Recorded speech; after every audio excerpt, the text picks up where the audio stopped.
Well, Gov is Gov, diba? There's only one Gov, so sa ngayon, ito po ay upuan niya. Diba? So let's see what will happen in 2028. Medyo, syempre, parang conflicting po to, pero 2028 is far, but it's also close. Yes. Parang it feels far. It's still what 2 years till we ramp up, but syempre, we have to think about it also. Naturally, with Kong Barba graduating, there will be some movement. No?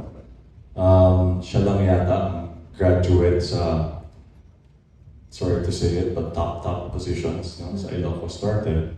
So let's see, no? Let's see what's best for the province first and foremost, no? Kasi yan naman po ang ating priority palagi, no? Hindi what's best for the Marcos family, kundi what's best for the province, who is best suited for which position. Not to say na lahat ng position ay sa amin, diba? Kasi we have to earn that.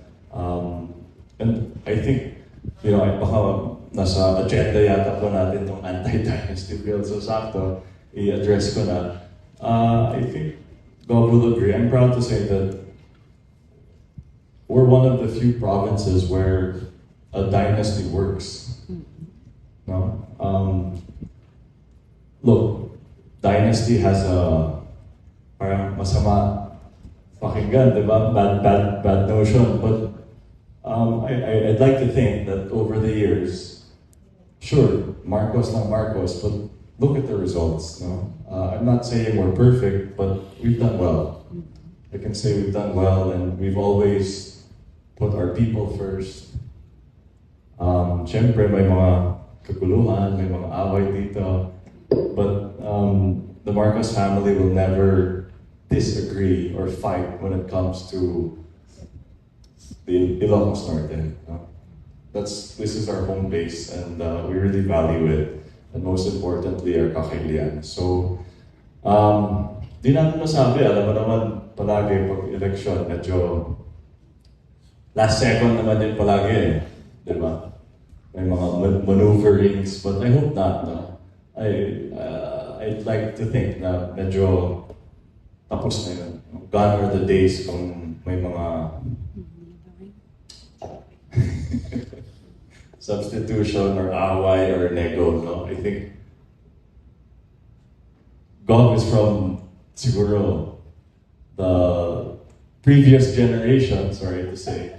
But this is a new generation also, no? Nakikita niyo naman po na kaibigan din ako sa mga Farinas, diba? Nakasama ko po sa SP. Pati si Vice Mayor Carlos has always been kind to me. Even si Kong Ria, I think messaged, or I think I bumped into her last year ba. So, we always say na, you know, yung away ng ating magulang ay hindi aabot sa amin, di ba? Sana. Because, kagaya ng nakikita pa natin sa Iran, no one wins in war, di ba? Sinasabi po nila. So, why fight? Unless you need to. And we should go to that, then, I guess, let's just focus muna on service. Kasi that's what's important now. And what service will be done will determine later on. But for now, what's important is giving the service, the proper service to our country.